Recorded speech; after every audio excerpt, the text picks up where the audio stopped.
Greetings, beloveds. It is from a deep place of love and thankfulness that I welcome you to our 2021 Side with Love Sunday. This is our 12th annual Side with Love or Season of Love celebration.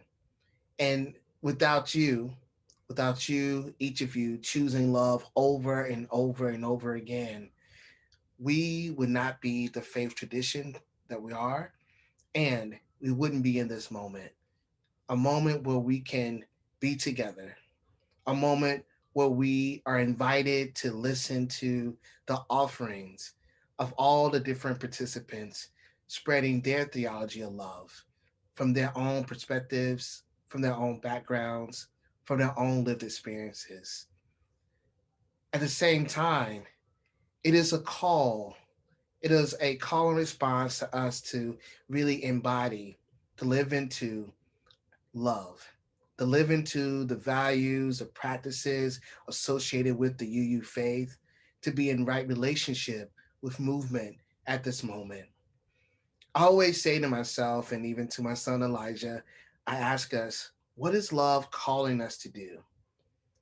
In this moment, as you enjoy and listen and absorb and allow yourself to be changed by the words you'll hear from the wonderful people um, that will be coming up next. I hope you will hold on to what is love asking you to do. And throughout this year and throughout your years, may you constantly, continuously, with rigor and intentionality, choose love over and over again. Welcome, beloveds. Thank you. Thank you for your time. And thank you for being you.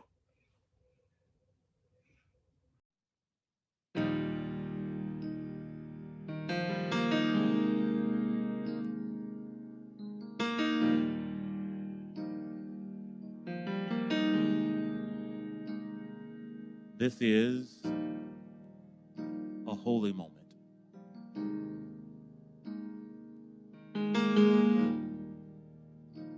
When we're gathered together, it is a special and unique moment with hearts together.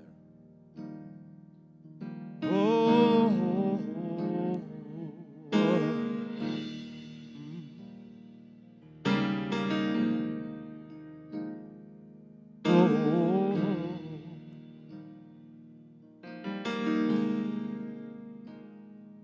when our heart is in a holy place, when our heart is in a holy place,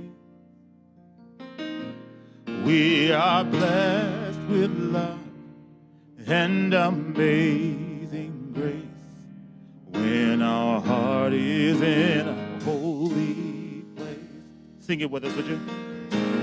When our heart is in a holy place. When our heart is in a holy place. We are blessed with love and amazing.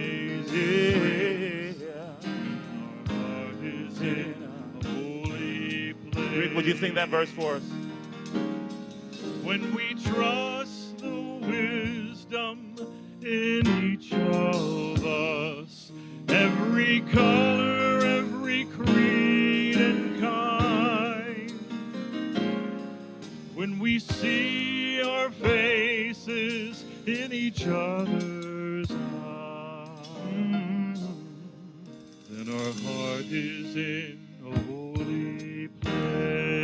Everybody sing when our heart is in a holy place. When our heart is in a holy place.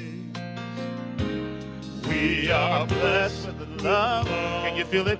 And amazing grace. Yeah, when our heart is in a holy place. When our heart is in a holy place. place there. When our heart is In the holy place. holy place, we are blessed with with love. love and amazing grace. Yeah, when our Heart is in a holy Play it, Rick. place.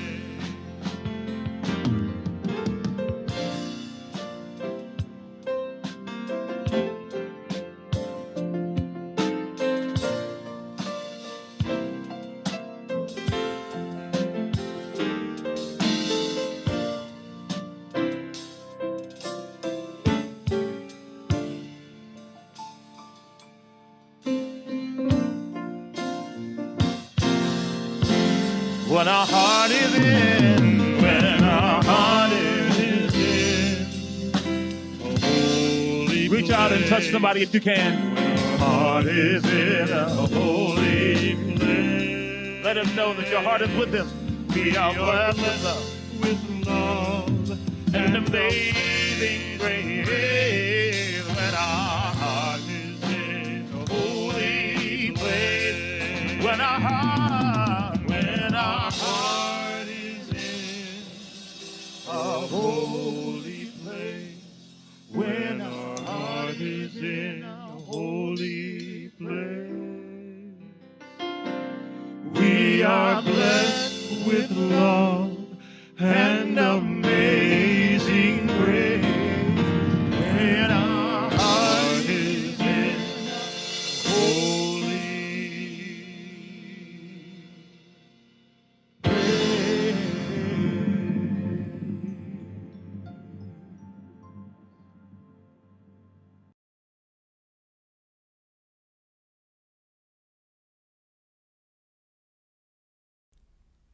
Love once, the fullest unfolding of every person.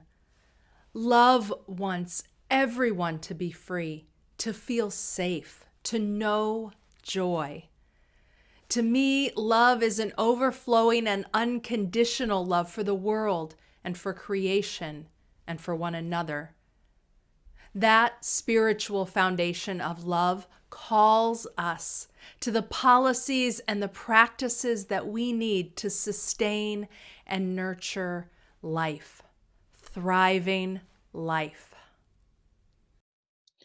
Love means thinking about how we enact policies that make people's lives better. If we're talking about racial justice, love is acknowledging that there has been wrong, that there has been harm, and that whether you participated in it or not, you're benefiting from the inequitable results of that harm. What if love means letting go of what we think we know and being curious about what more there is to learn? What if love was not a commodity that could be bought and sold? Sometimes love isn't waiting for the other to come to us so that we can become agents of welcome, but rather us moving into the world to engage with others in their spaces, on their terms. Love asks for the release of all assumptions about who wants to be part of Unitarian Universalism. Love asserts that each of us matters and is worthy. Love knows our life-saving, life-giving faith must be available to every person who needs it. If you have a chalice at home, would you please light it in honor and in celebration of overflowing and liberating love?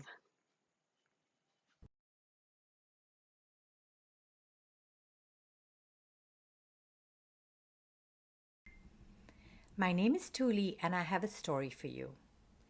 In a little bit, you are going to hear about how there came to be an agreement between some inhabitants of the earth.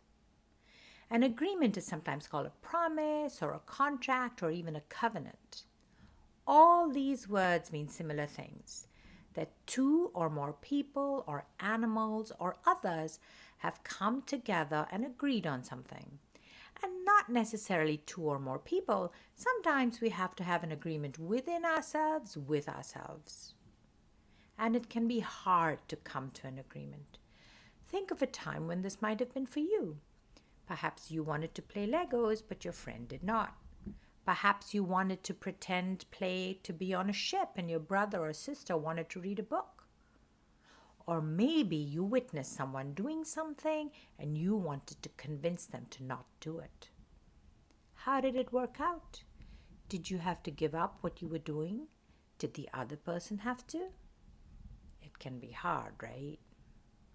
Sometimes, even after we have reached an agreement and decided how to work or play together, it might not be carried out and more disagreement might arise. And we might feel very hurt and upset. Can you think of a time when that happened to you? Someone agreed to do something and then couldn't do it. Or you were promised something and then the promise was broken. How did that feel? We are all going to make mistakes and break promises, even though we might have tried very hard not to. What makes this even more complicated is that there might be another person who is hurt by what we decide or agree to. We might not even see them or know that they are being affected. As Unitarian Universalists, it's important for us to try again and again to come to new agreements and to understand how we were hurt or might have hurt someone else. We might even carry our hurt with us for a long time.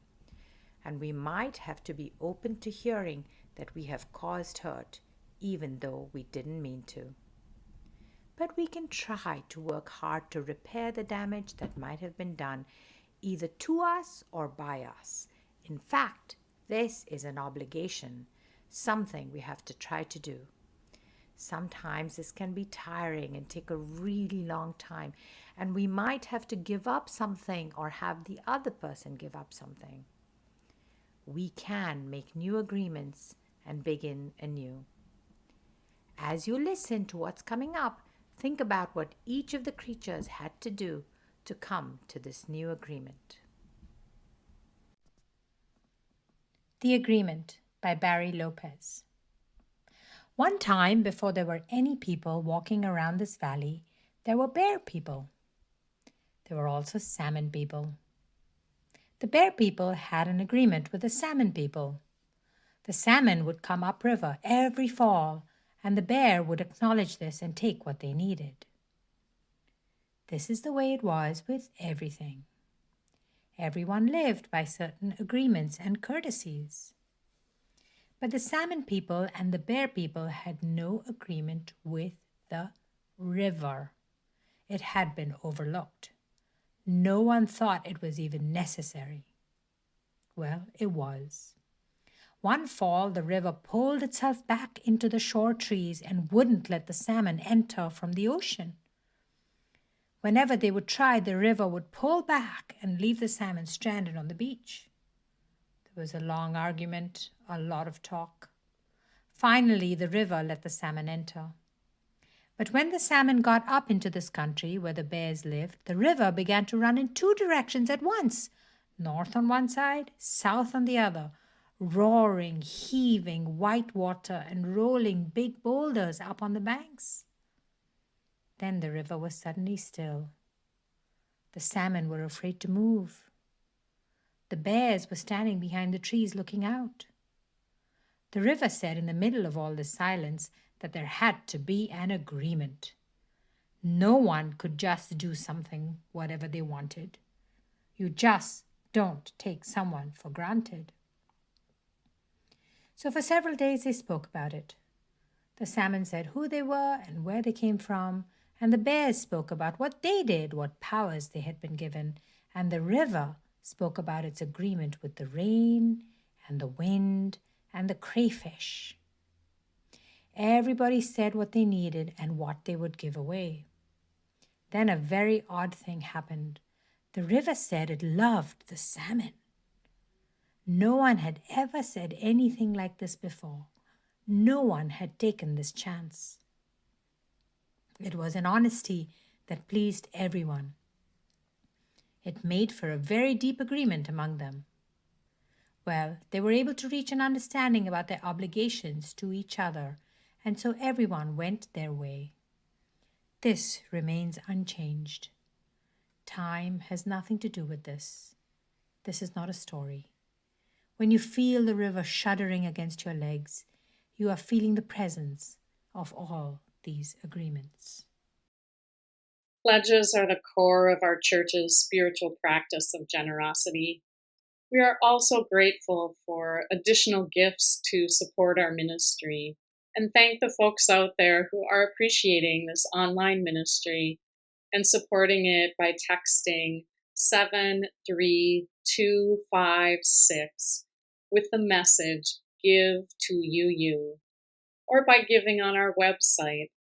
Your gifts help us continue to provide this ministry. We also share the plate with an organization each month. The nonprofit Nehemiah Project is our summer Share the Plate recipient. With 2 facilities in Milwaukee, the Nehemiah Project works with teens and young men, 13 to 20 years old, who have served their sentence and are preparing to return to their families. Its mission is to promote the physical and emotional well-being of youth through psychological, educational, leadership, and transitional living services in a residential community. They accept clothing items, furniture, financial donations, and offer volunteer opportunities. To make a donation directly to the Nehemiah Project, please visit their website. They also accept donations over the phone. You can see all these options on your screen now, and they will live on in the YouTube comments section of this video after worship is over. Thank you so much for giving right now or when you come back later. Your support keeps us and our community partners going. Thank you.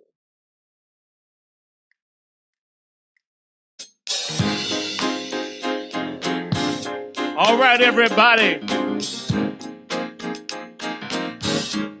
Please rise and body your spirit as you're able. It's time for the love train.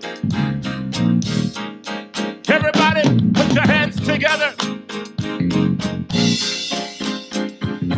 Or just move from side to side as you're able. Yeah, it's all in love. Let's sing it. Come on. People all over the world, join hands. Start a love train. Love train. People all over the world, join hands. Start a love train. Love train. Everybody. People all over the world, join hands. Start a love train. Love train. Yeah. People all over the world, join hands. Start a love train. Come on, Matt. Love train. Everybody. People all over the world. Put your hand. Come on. Join hands. Start a love train. Love train. Whoa. People all over the world. Yeah. Join hands and start a love train. Come on, Rick.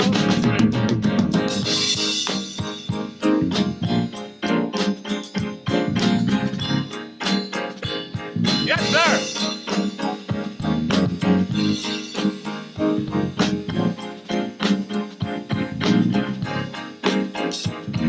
Everybody say, people all over the world, oh, join hands, start a love all over the world, people all over the world, join hands, start a love, one more time, people all over the world, join hands, start a love train. Love train, people all over the world, join hands, start a love train. love train.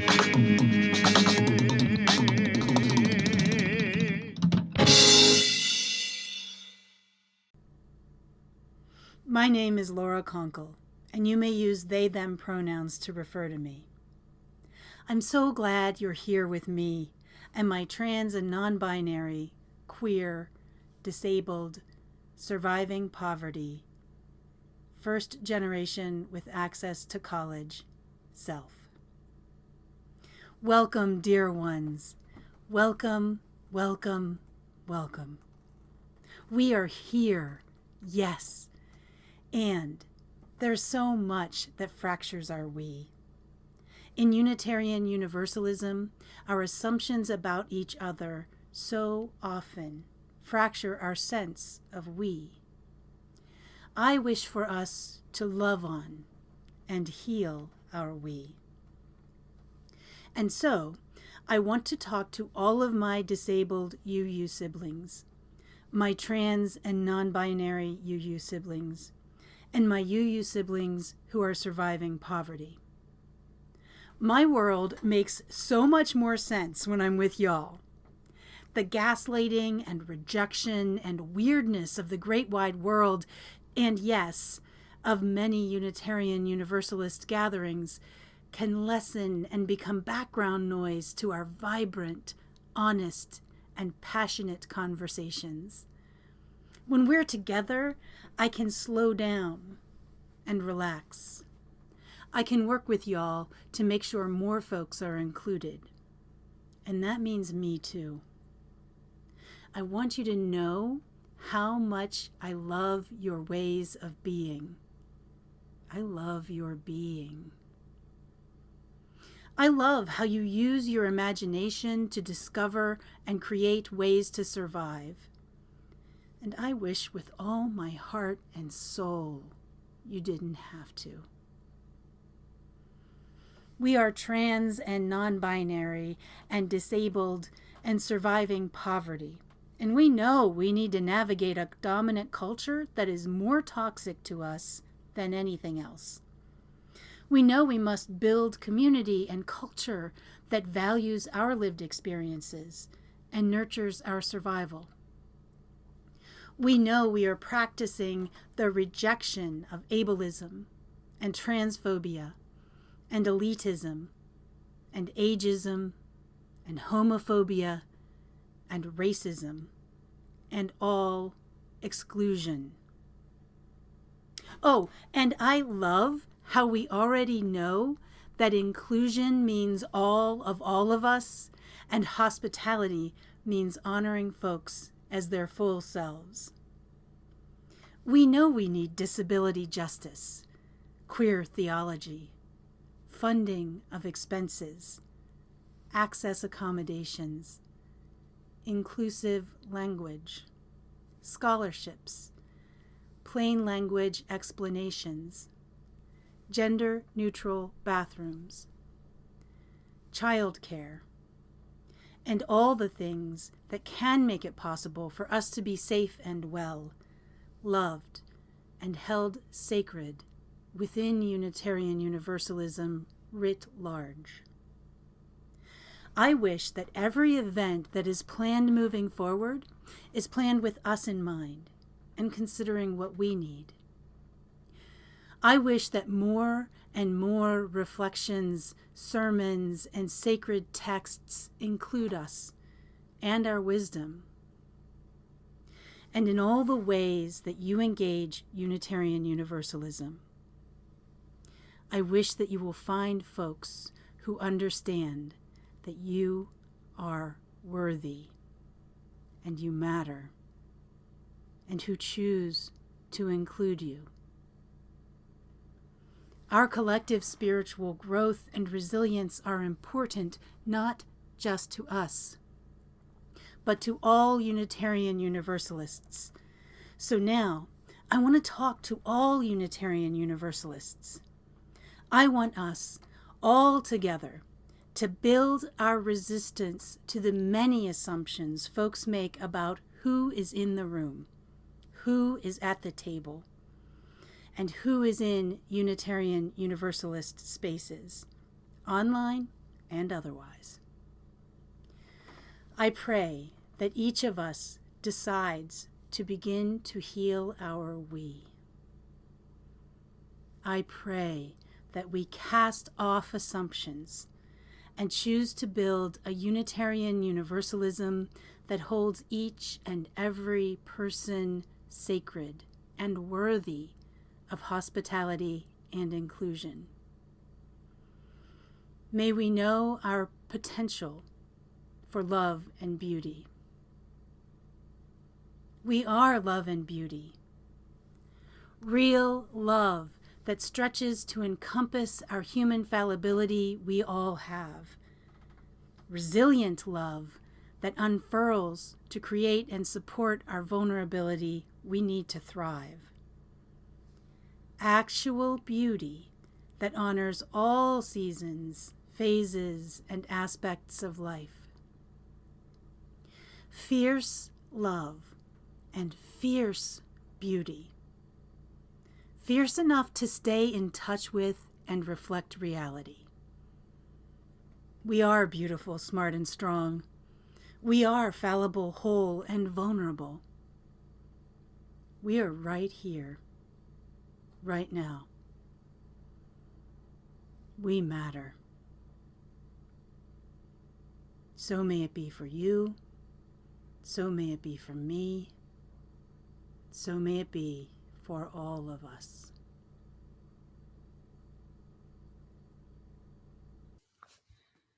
I love me a good anti-racism workshop. From the very first one that I led back in 1994, back then we used to call them diversity sessions, I got hooked. I found it was so powerful, so exciting to help a group of people engage in conversations about their social location, their commitment to change, their desire for justice. It was really, really amazing, and an early formational experience that led me down this vocational path. It's also true that it wasn't until I came to Unitarian Universalism that I found my true home in doing this work.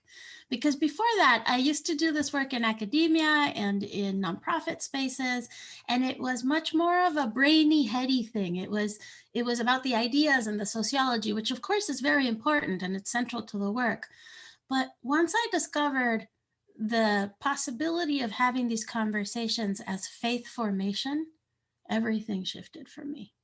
It was so powerful to be in a covenantal space where we already agree to be in right relationship with each other and to be loving with each other and to return to right relationship. And in that container, to start understanding how our anti-racism work and our focus on anti-oppression and justice helps us shift our own meaning making and our understanding of our location in the world, like really deep theological questions about where do I belong and what are my values and principles and what are my responsibilities? These questions engaged in a faith context are completely different.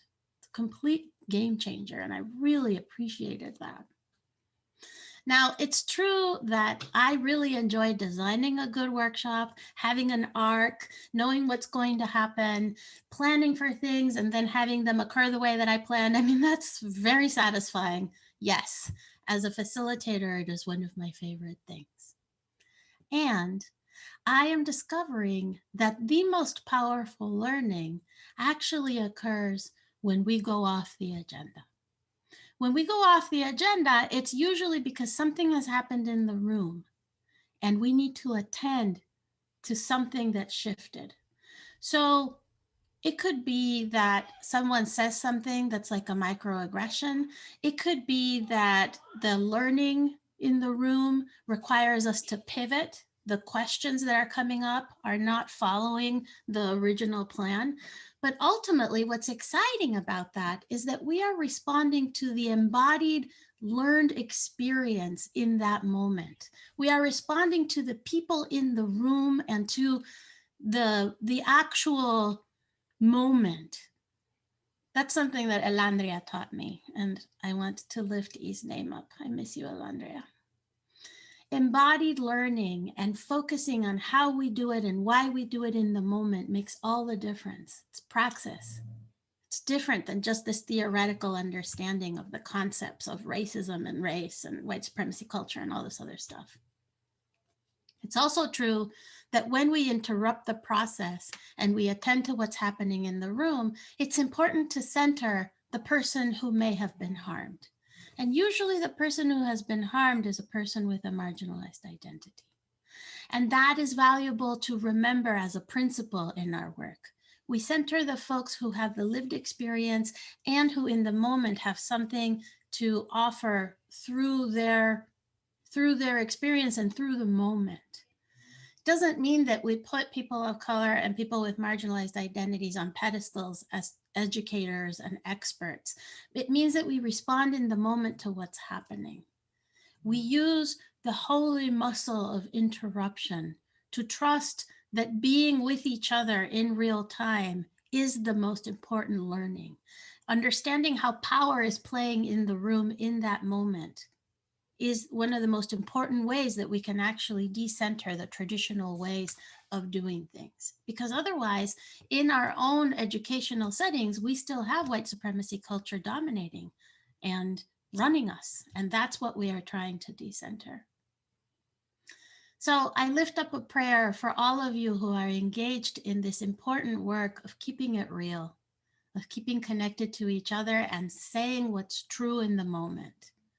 May we continue to strengthen that muscle. May we continue to trust that truth-telling and speaking truth to power is one of the ways that we do this liberation work. May it be so, and amen.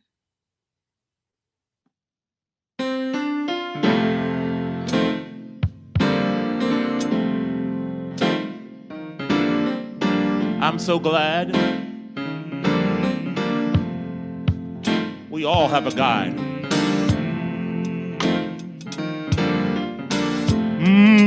And that guide is love. Look over and tell somebody near you, that guide is love. Yeah.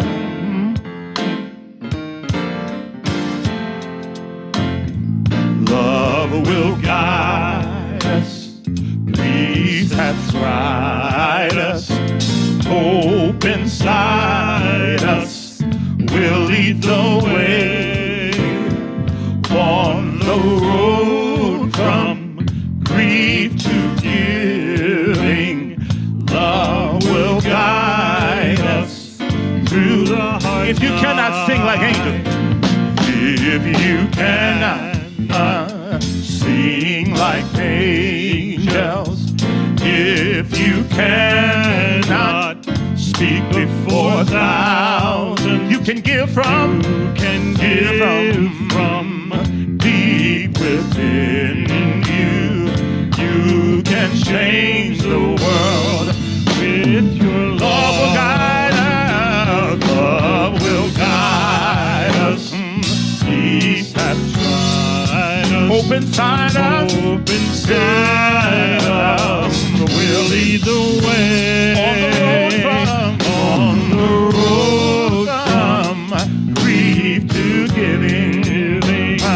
Love will guide us. I just want you to moment right now. Come on, everybody, come on.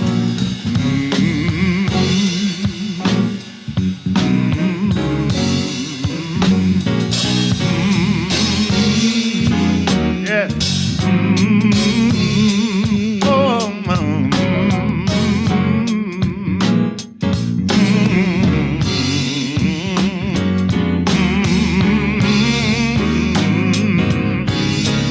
Love will guide us. Love will guide us.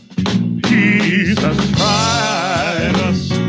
Hope inside us. We'll lead the way on the road from grief to giving. Love will guide us through the heart.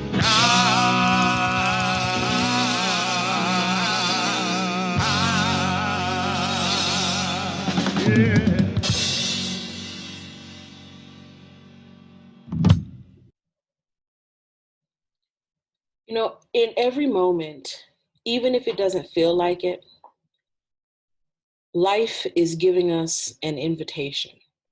I really believe that. I really believe that in every moment, life is giving us an invitation to do the things that are the most loving and life affirming. And that doing the loving and life affirming thing is always the answer when you don't know what to do or if you're feeling unsure. There's always a moment of invitation to rethink or reevaluate. We're being invited into this cosmic dance of renewal and joy and justice, but you have to make the justice. It doesn't just show up without our participation or our effort. Things don't get better just by us waiting for them to happen. We all have to engage in the better making from wherever we are, and each moment presents an invitation for us to do that. I don't want us to forget that. Even if, like me, you are tired or feeling frustrated or feeling unsure, the invitation to participate in life in a manner that is about living our values, living love and justice is still there, no matter what else is going on. Ask yourself, what's the most loving, life affirming thing that I can do in this moment for myself or for other people? Sometimes it's get some rest. Sometimes it's apologize for something you've done. Sometimes it's reconsider how you're using your money or other resources in the broader world. To me, if we're talking about race and justice, love is about acknowledging that there has been wrong, that there has been harm perpetrated, and that whether you personally feel like you participated in it or not, you are likely benefiting from the inequitable results of that harm. Even if you are a person who wants to say, well, I didn't participate in making things this way, if you are benefiting from the ill-gotten gains, then you have some responsibility to make things right, especially if you then turn around and say that you believe in justice and equity. You are not let off the hook, no matter what. When we have broader conversations about reparations or what it looks like to repair, particularly the harms that have been done to Indigenous communities, Black communities, other communities of color, I believe that love means thinking about the resources that enable life. So what does reparation look like at the intersection of communities of color and healthcare, or communities of color and education?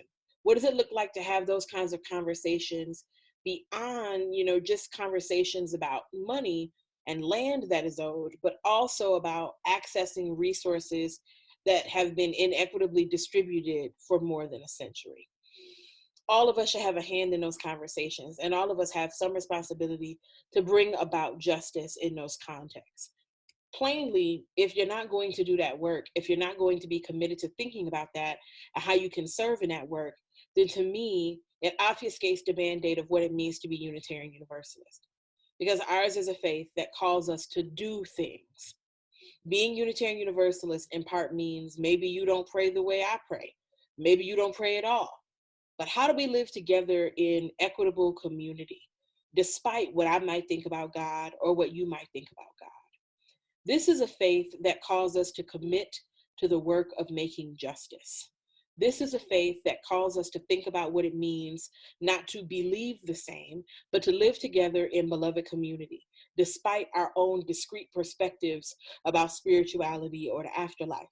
That is a part of the call, the mandate of what it is to be Unitarian Universalist, to figure out how we live together in loving, equitable, just relationship with each other. I believe that the proof of our faith is the extent to which we do that. The proof of our faith is not in some confession that we make. The proof of our faith is not in some words that we say. The essence of our endeavor, the proof of what we believe, is in how we do the work of bringing about love, justice, and community. As Unitarian Universalists, I think we've given up perhaps too quickly on notions of salvation. If we think about the notion of being saved from harm, I don't know that it's actually possible to have personal salvation beyond the community. There's no way for you to have salvation and some kind of perfect, flourishing life outcome while everything around you is suffering and burning, because we're all connected. We are. If COVID hasn't reaffirmed in your mind that we're all connected, I really don't know what to tell you. Here we are right now, suffering through a global pandemic together. People are passing a deadly virus to each other through our breath that we can't see. That's a metaphor for us all being connected, if I've ever heard one. I think it's something that we would do well to think about and remember. Our salvation is intimately tied up in each other's ability to see other people as worthwhile, all human beings as valuable and possessing dignity, all life as having value and possessing dignity. Now, that's not the same as liking me. This is not, I need you to like me. This is not, I need us to be best friends so that we can go to the shopping mall together. This is understand that I have as much of a right to human thriving and flourishing as anybody else, and that I have as much to offer as anyone else. And so do you. How do we create a context where all of that is possible, where all that human thriving and life is possible? That's going to require sacrifice and time and deep listening and nuance. But that's what being a Unitarian Universalist requires. Other faith traditions ask for other things. This is what Unitarian Universalism asks of us.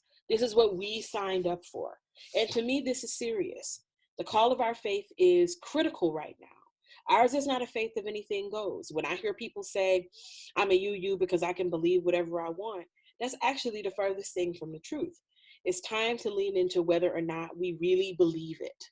Or are we just saying it to give ourselves the illusion of faith community? So we can feel like we have some kind of faith tradition. Do we really believe in the values of our faith enough to enact them in the larger world in a manner that is bold and clear and unequivocal? People need to know, especially in this moment, what our commitments are. And if we're going to say that we are a faith that is committed to justice, equity, and compassion in human relations, we have to actually do that. It's not just about saying the thing, we have to do the thing. Frankly, I'd feel better if we did less saying and more doing. I need us to have the collective maturity now to do what it is our faith asks us to do. Amen. Amen. Ashe. Love is asking something of us, and Unitarian Universalism is demanding something of us. It can be a lot to take the thoughts that are moving through our mind and to let them trickle down and integrate into our hearts, into our spirits. Let's go there now. Our worship service is shifting into a time of devotion and contemplation, where we can be alone with ourselves, with the breath, and with that which is larger than us.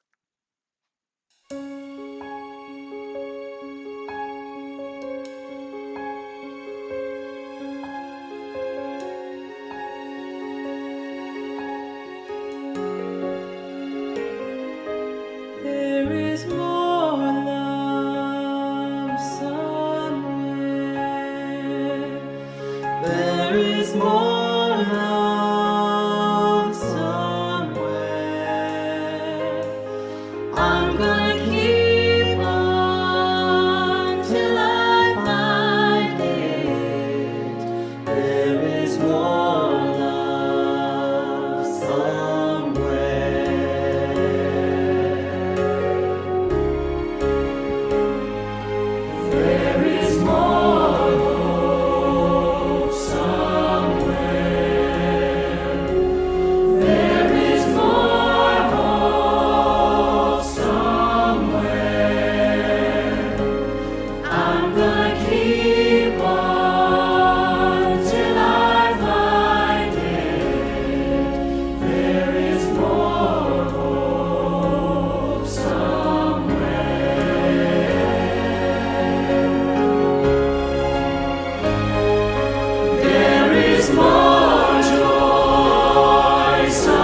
I'm the Reverend Michael Crumpler, and I will be leading you in a brief moment of prayer and meditation. So let's begin by ensuring that you are comfortable and relaxed wherever you are, whether at your desk or on your couch or on the floor. If you were just, relax your shoulders, breathe in, breathe out, loosen your jaw.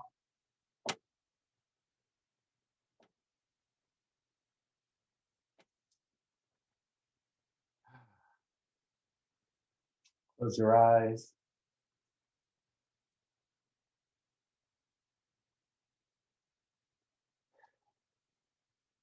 And think about all that you are experiencing in the world.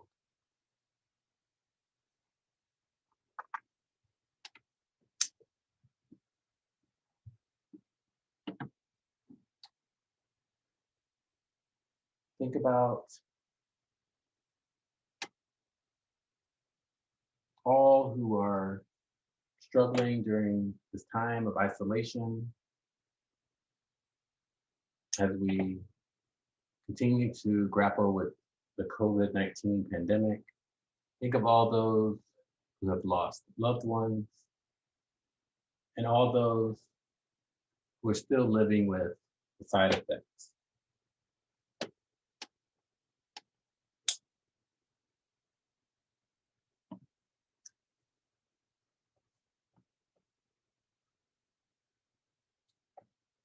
Think of those who are still traumatized by the events of January 6th.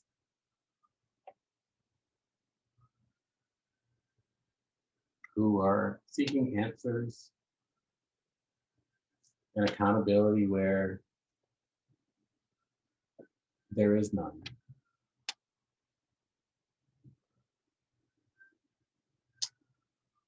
Think about this new day. Hold the great anxiety that we all have with the joy of accomplishment of those who worked so hard around the country to ensure that our votes were counted.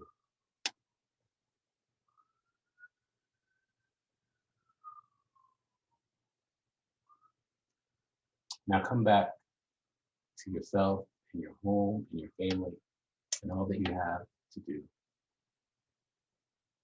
May you be well, and may you be blessed. Amen. Ashe. May it be so.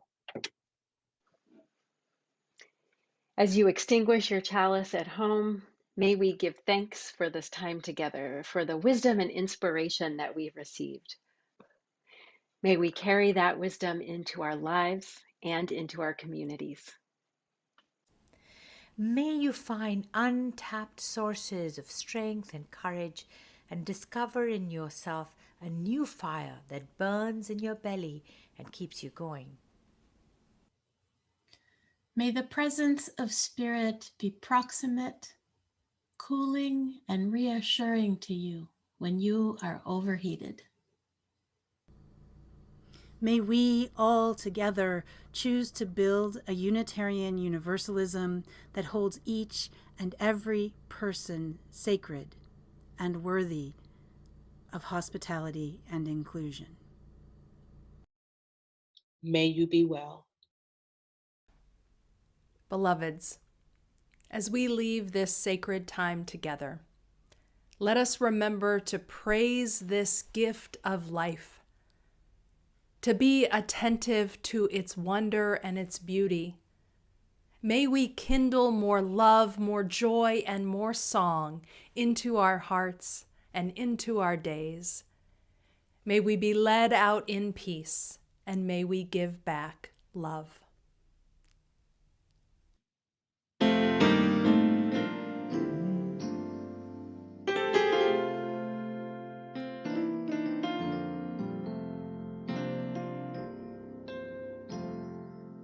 Sometimes in our life, We all have pain. We all have sorrow.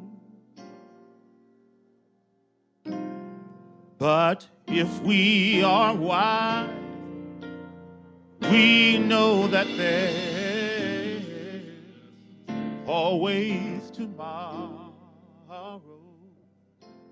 Lean on me when you're not strong. Can you say that? I'll be your friend. Let me hear you. I'll help you carry on, for it won't be long. I'm gonna need somebody to lean on.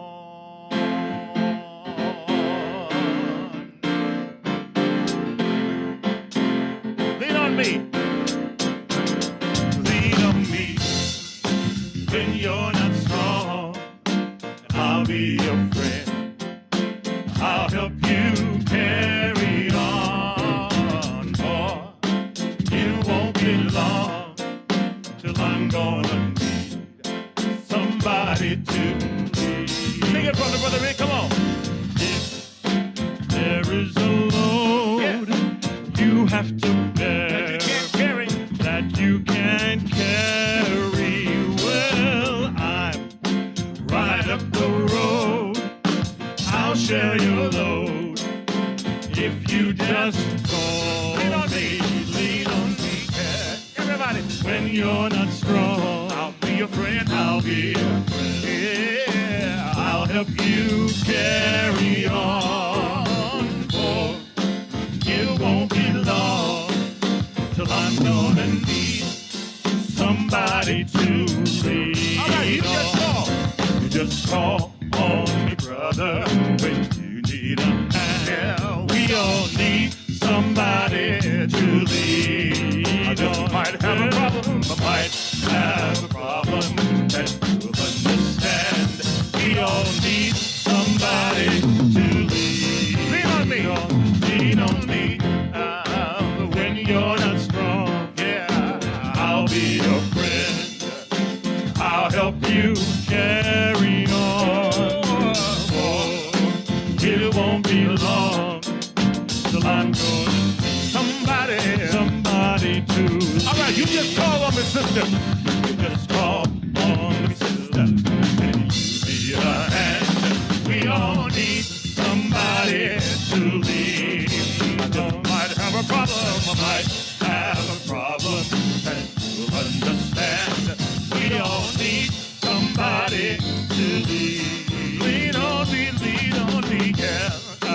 When you're not strong, yeah, and I'll be your friend. Everybody sing, I'll help you carry on. For it won't be long, I'm gonna need somebody to lean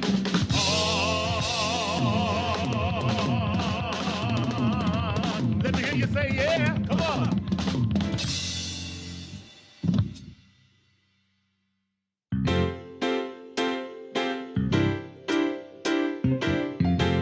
Many of you recognize it already.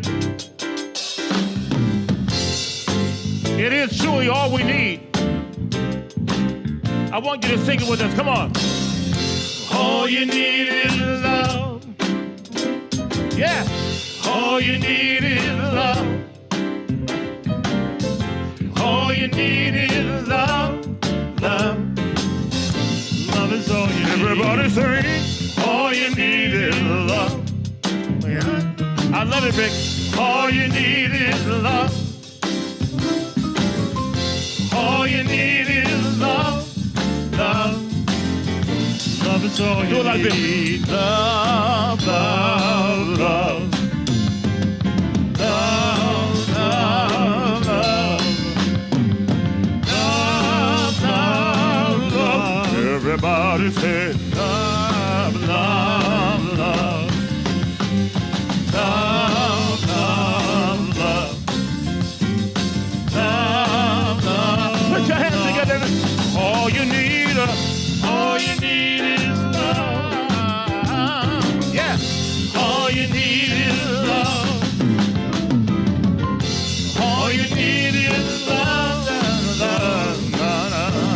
is all you need. All you need is love. All you need is love. Do it, Rick. All you need is love, love. Yeah. Love is all you need. Love, love, love. Love, love, love. I see you moving. Come on. Love.